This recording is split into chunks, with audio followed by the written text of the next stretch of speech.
At my promotion party, my wife kissed him and announced, "This is the man who truly earned it." You want to talk about humiliation, about betrayal so sharp it cuts the air from your lungs before you even realize you're bleeding?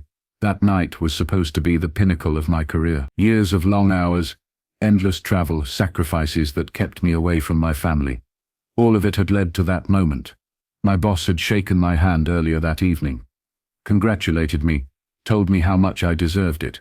Colleagues I hadn't spoken to in months lined up to toast my achievement. My parents had even flown in to see their son finally climb to the position he'd been chasing for nearly a decade. And then she did it. I can still see it, like it's burned onto the back of my eyelids. The ballroom lights reflecting off the champagne glasses, the music pausing for speeches, and me standing there with everyone's eyes on me. I'd just finished thanking the people who had supported me, my mentors, my family, and of course my wife. I called her the rock of my life, the reason I kept going even when I thought I couldn't. People clapped, some even dabbed their eyes. I turned toward her, smiling, waiting for her to join me. She stepped forward. Everyone assumed she'd say something supportive, maybe make a sweet little joke, the kind of thing spouses do to keep the moment light. But instead she leaned in, kissed him, the one man I'd introduced to everyone as my closest friend, my confidant, and then without shame, without hesitation, turned to the room and said, "This is the man who truly earned it." The silence that followed was the kind that screams, a suffocating, heavy silence, where everyone is waiting for someone else to react first. I couldn't move. My body locked. My smile froze, halfway between disbelief and rage. My parents were standing just a few feet away. My boss was there.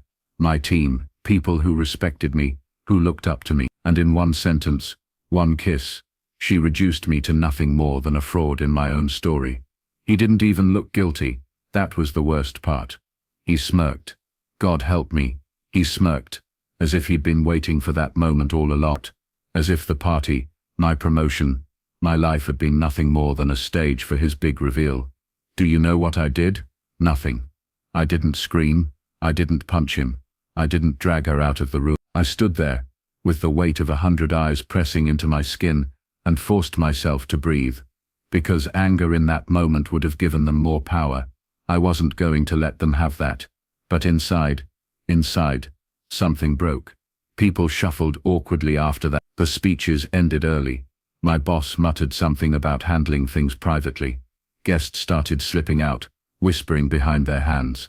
My parents tried to smile, tried to pretend it wasn't as bad as it looked, but I saw it in their eyes. Disappointment.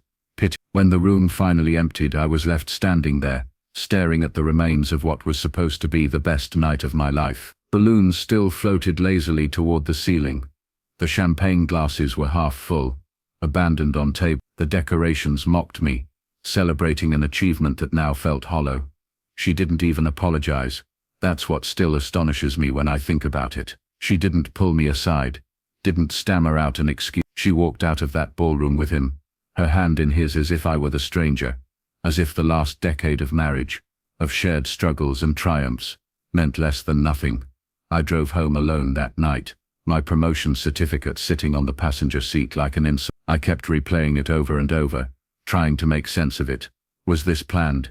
Had she been waiting for that exact moment, to humiliate me? Or was it spontaneous, some twisted impulse she couldn't resist? The next morning I got my answer. The story hit the office before I even walked through the doors. Someone had filmed it, of course. It was already online, shared and reshared. The headlines screaming, "Corporate Scandal, Wife of Newly Promoted Executive Reveals Affair at Celebration." My phone buzzed non-stop with messages. Some were sympathetic, most weren't. In the world I work in, perception is everything. And my perception had just been torched. Colleagues avoided me. Some snickered. Others gave me those pitying looks I'd seen in the ballroom. My boss called me into his office, closed the door, and sighed. "This isn't good, Tom," he said. "We can't afford this kind of publicity. The board is nervous." Nervous, as if I'd staged the circus myself. By the end of that week, the promotion I had bled for was suspended, pending review. My reputation, years of hard work, of proving myself, was reduced to gossip fodder. And she was nowhere to be found. She'd moved in with him, The man she claimed had truly earned it. But here's the thing, betrayal like that doesn't destroy you. Not if you refuse to let it. Betrayal transforms you. It burns away naivety, burns away trust, and leaves something else in its place. Something harder, something sharper. I spent those first few weeks in silence. Everyone expected me to lash out, to crumble, to beg for explanations. I did none of that. I smiled at work, nodded through conversations, pretended I was moving on. All the while I was watching, learning. And what I learned was this: he wasn't the man she thought he was. Oh, he was charming. Sure, he had the confidence, the easy laugh, the ability to make people believe in him. But beneath that surface was rot, debt, lies, women. He wasn't just unfaithful, he was reckless. The kind of man who builds empires on sand and then acts surprised when the tide comes in. And she had tethered herself to him, publicly, no less. She'd staked her entire image on him, being her choice, her truth. She'd burned the bridge to me so completely, there was no way back. Which meant when he fell, she'd fall with him. That was the first time in weeks I smiled for real, because I knew then what I had to do. This wasn't about winning her back. That ship had sailed, sunk, and rusted at the bottom of the ocean. This was about reclaiming myself, about making sure the man who smirked at my downfall, and the woman who spat on our vows, would choke on the empire they thought they'd stolen from me. But revenge, you see, isn't loud. It isn't throwing punches in a ballroom, or screaming until your throat is raw. Real revenge is quiet, patient, calculated. It's letting your enemy believe they've won, right up until the ground caves beneath them. So that's what I did. I waited. I let them bask in their victory. Let them parade around like the new power couple. And while they did, I pulled at threads. Tiny, invisible threads. The kind that unravel everything if you tug long enough. And slowly, piece by piece, the unraveling began. When people ask me how I survived it, how I managed to stand there at my own promotion party while my wife kissed my so-called best friend and declared that he was the man who truly earned it, I don't tell them the truth. The truth is that I didn't survive it. Not that night. Something in me died right there in that ballroom. Something soft, something trusting, something that believed loyalty meant anything in this world. That version of me, the one who stayed up late helping her rehearse speeches, the one who believed my best friend when he said he had my back, the one who thought hard work alone was enough to win respect. That man was buried under the sound of her words and his smirk. But here's the thing about death. Sometimes it's only the beginning. Sometimes what comes after is sharper, harder, more dangerous. I spent the first few weeks after the party in silence. That was my shield. People at work whispered. My family looked at me with pity, and the internet had already replayed the scene 1,000,000 times, dissecting my humiliation from every angle. I could have fought back then. I could have screamed about the betrayal, tried to clear my name, insisted that my wife's declaration was just a cruel stunt. But I didn't. I swallowed it. I let them believe I was broken. Because a man who's broken is invisible. And invisibility is power, if you know how to use it. While everyone assumed I was licking my wounds, I was watching. Him mostly. The man who had strutted into my life, taken everything I had built, and smeared his fingerprints all over it. People like him are easy to predict. They think charm can cover cracks, that a smile erases debts, that confidence hides the rot beneath. And he was rotten. I started small. I followed the money. It wasn't hard. His arrogance left trails everywhere. Expensive dinners he couldn't afford. Private poker nights where he always lost more than he won. Side businesses registered under fake names. I pieced it together slowly, like a puzzle. Every bill, every receipt, every careless email he thought no one would see. And while I was collecting proof of his collapse, I studied her. My wife. No, my ex-wife, though the papers weren't signed yet. She paraded him around like he was a prize, the trophy she'd won by humiliating me. I'd see their photos plastered on social media, them laughing at rooftop hards, her leaning into him like a teenager in love. But if you looked closely, closer than the cameras did, you'd see it. The hesitation in her smile, the way her hand didn't always grip his back, the flicker in her eyes when she thought no one was watching. She wasn't happy. She was gambling. She'd bet everything on him being the man she told the world he was, and the house always wins. I remember the first time I realized I could really end them. I was sitting in my car outside a club he frequented, watching him stumble out with a woman on his arm, who definitely wasn't my wife. He was laughing. Drunk. Loud. Not a care in the world. He didn't even bother hiding it. That's when it hit me. He wasn't just reckless. He was stupid, and stupidity is a weapon if you're patient enough to sharpen it. So I sharpened.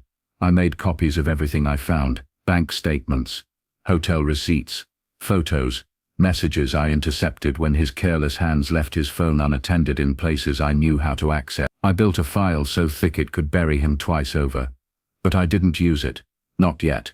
Timing is everything in revenge. Strike too soon and you look bitter. Strike too late, and the impact dulls. I wanted the timing to be perfect. Meanwhile, work was unraveling for me. My promotion had been put under review, which was corporate language for "we're figuring out if we can get rid of you without a lawsuit." My reputation was in shreds. Some colleagues kept their distance, afraid the scandal would rub off on others. Whispered openly, like I couldn't hear. I heard everything. I catalogued it all, and I waited. Then came the opening I'd been praying for.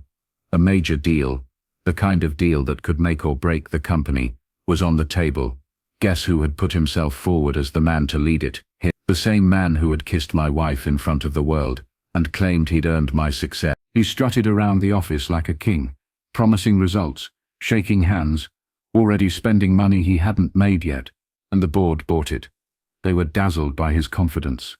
They couldn't see the cracks, but I could. I let him get deep into it. Weeks of meetings, negotiations, public announcements. His face was everywhere. The future of the company.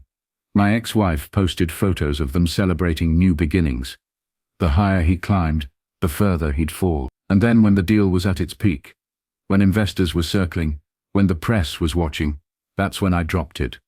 The file, all of it, straight to the board, to the investors, to the journalists who'd been circling like sharks. Every debt, every lie, every late-night photo of him stumbling out of clubs, with women who weren't his partner. It didn't just sink the deal, it sank him. Overnight, his name went from golden boy to liability. The board cut ties immediately. Investors fled. His face disappeared from every press release. And her, she was collateral damage. The woman who had kissed him at my promotion party, who had staked her reputation on his, was suddenly radioactive. Sponsors pulled out of her projects. Invitations dried up. People stopped calling. The same colleagues who had once clapped for them now whispered about how fast they had fallen. The best part, I never had to raise my voice. I never had to make a scene. I let their own choices crush them. She came to me eventually. Of course she did. They always do. She showed up at my door late one night. No makeup. Her hair a mess. Eyes red from crying. She looked smaller somehow, like the shine had been stripped away. She tried to smile, but it faltered. I made a mistake, she whispered. I didn't move. I didn't invite her in. I let her stand there in the cold. You should have thought about that, I said finally, before you kissed him in front of everyone and told the world he'd earned what I bled for. She cried. She begged. She tried to explain how he wasn't who she thought, how she'd been swept up, how she still loved me. But her words bounced off me like raindrops on glass. Because here's the thing, revenge isn't about taking someone back. It isn't about forgiveness. It's about reclaiming your power. And I had mine back. I closed the door, left her on the other side. The next morning, I went to work. My boss called me into his office. He looked tired, uneasy, but when he spoke, there was something almost like respect in his voice. You were right about him, he said. We should have listened sooner. I didn't gloat. I didn't smile. I just nodded. Because I wasn't fighting for their approval anymore. I'd already won that promotion. They reinstated it a month later. Quietly, of course, with no parties, no speeches, but it didn't matter. The title was mine. And this time, there was no one to kiss my achievements away. Sometimes, late at night, I still see it. The ballroom, the kiss, the smirk. I still feel that blade slicing me open in front of the world. But now when I replay it, I don't feel humiliation. I feel clarity. Because that night, as much as it destroyed me, also remade me. And if there's one thing I've learned, it's this: betrayal doesn't end you. It reveals you. It shows you what you're capable of when the world thinks you're finished. My wife kissed him and declared he'd earned my success. But in the end, all she did was hand me the match. I lit it, and I watched them burn.